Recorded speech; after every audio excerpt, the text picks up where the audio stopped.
আমি মাননীয় আইজিপি স্যারকে অনুরোধ করবো, স্যার আমরা আপনাদের সন্তান, স্যার আপনি বেরিয়ে গেছিলেন, আপনি জানেন আমাদের ব্যথা বেদনা কত স্যার, আমরা নিপীড়িত, আমরা নির্যাতিত, আপনি আমাদের অভিভাবক, আপনি আসেন, আপনার মুখের কথা আমরা শুনতে চাই, আপনি আসেন স্যার, আপনার মুখের কথাই শুনতে চাই।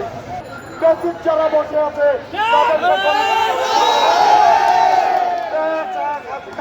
সরকারের কমিটি আমরা মানি না, চাকরি দিয়েছে তারা আমাদের চাকরি দিবে না।